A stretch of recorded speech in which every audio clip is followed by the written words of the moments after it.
आपण कोलंबी मसाला बनवणार आहे। त्यासाठी आपण खोबरं घेतले, त्यानंतर लसूण, कांदा, टोमॅटो आणि इथं आपण काश्मीरी लाल मिरची पावडर घेतली। आपण हे सगळं कच्चं घेतलंय। आता आपण मिक्सरला बारीक करून घेणार आहे पाणी टाकून। इथे आपण कोलंबी घेतली आहे, त्यामधले आपण दोरा काढून टाकलाय आणि साफ धुवून घेतली 2-3 पाण्याने।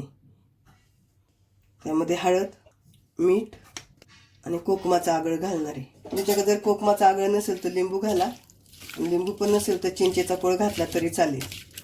मिक्स करून घेऊ आणि 10 मिनिटांसाठी मॅरिनेटसाठी ठेवून देऊ बाजूला। तुमच्याकडे वेळ असेल तर अर्धा तास ठेवली तरी चालेल। आपण कढई तापत ठेवली होती, त्यामध्ये तेल ओतलेलं आहे।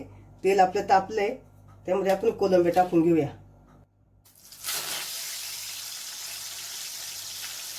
तेल गरम करायचं जास्तीचं, म्हणजे मग कोलंबी खाली चिकटते नाही। तेल जर गरम नाही झालं ना तर कोलंबी खाली चिकटते। इथं आपल्याला कोलंबी परतून घ्यायच्या चांगल्या तेलात।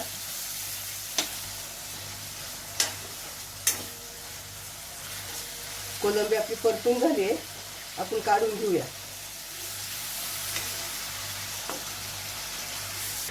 आपण कोलंबी परतवली आहे, त्या तेलामध्ये मसाला टाकणार आहे। हे कच्चं वाटण आहे, आता आपल्याला इथं चांगलं परतून घ्यायचंय।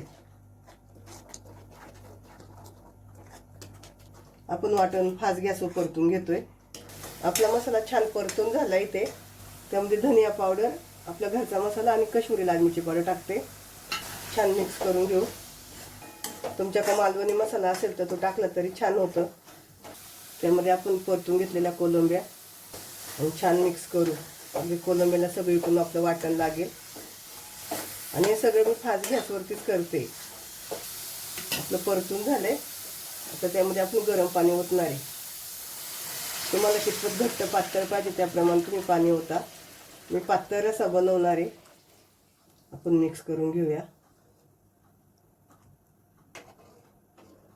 इथे अजून आपला रस्सा घट्टच आहे, परत पाणी ओतूया। गरम पाणी ओतलं ना कालवणाला छान तरी येते। ते छान आपला पातळ रस्सा तयार झालाय। आता गॅस मीडियम करून कोलंबी शिजवून घेऊया। आपल्या रश्श्याला उकळी आली आहे, चवीनुसार मीठ टाकूया। आपण पहिलं कोलंबीला मीठ टाकलेले, त्या अंदाजाने मीठ टाका।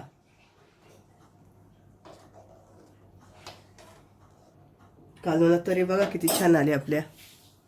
एवढे आपण टाकणार आहे कोकम। इथं आपला कोलंबीचा रस्सा तयार झालाय। तुम्ही हा रस्सा कशाबरोबर पण खा, घावणी, आंबोळ्या, भाकरी, भात, अगदी पावाबरोबर खाल्ला तरी छान लागतो। इथं आपण गॅस बंद करूया।